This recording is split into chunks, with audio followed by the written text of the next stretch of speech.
Muito bom dia, pessoal. Aqui é o professor Marcelo de Ciências que vos fala. E hoje, nessa nossa primeira videoaula, vamos falar um pouco sobre o calor, sobre a temperatura e sobre a sensação térmica. Para iniciarmos nossa videoaula de hoje, informo que calor e temperatura não são sinônimos, não são a mesma coisa. Ou seja, a temperatura é utilizada para medir a quantidade de calor, e quanto mais energia térmica o corpo tiver, maior será a sua temperatura.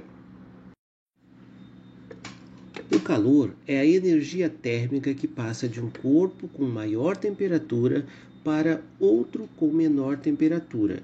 Quando não há diferença de temperatura entre os dois corpos, não existe calor. Todo elemento capaz de produzir aumento de temperatura em outro corpo é uma fonte de calor, como por exemplo, podemos citar a chama de um fogão, forno, lareira e etc. No que se refere a tipos de calor, quando se fornece uma quantidade de calor capaz apenas de gerar variação de temperatura em um corpo, essa quantidade de energia é chamada de calor sensível. Quando a quantidade de calor transmitida gera mudança de estado físico, ela é denominada de calor latente. A temperatura é uma medida estatística do nível de agitação entre moléculas. É também a medida numérica que determina o quanto está quente ou fria, relacionada com o corpo, sistema ou ambiente. Essa medida pode ser determinada pela detecção da radiação térmica, deslocamento da energia, agitação entre moléculas ou partículas. A temperatura costuma ser medida por um termômetro que indica o grau de intensidade do calor.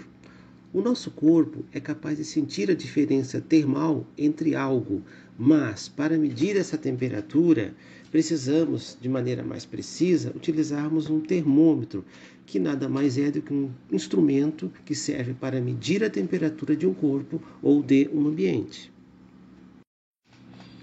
A sensação térmica, também chamada de temperatura aparente, é a forma como os nossos sentidos percebem a temperatura do ar e que pode se diferenciar da temperatura real. Tal situação ela ocorre quando afetam a transferência de calor entre o corpo e o ar, como são a umidade, a densidade e a velocidade do vento. Resumindo então, pessoal, calor é energia em trânsito quando este é motivado exclusivamente por uma diferença de temperaturas. Temperatura, portanto, é a grandeza física que está relacionada ao grau de agitação das partículas do corpo, e as sensações relacionadas ao frio ou ao calor são chamadas de sensações térmicas. Findando, solicito que façam as atividades da apostila na página 21, item 1 e na página 22, item 3. Em nosso encontro pelo Zoom em 7/4, além das explicações do conteúdo e correções dos exercícios, com retirada de dúvidas se for o caso, também falaremos um pouco sobre a definição de um termômetro. É isso aí, moçada. Muito obrigado pela atenção. Contem comigo e com todo o grupo do Colégio Ferreira Neto. Bons estudos e fiquem todos na proteção de Deus. Muito bom dia.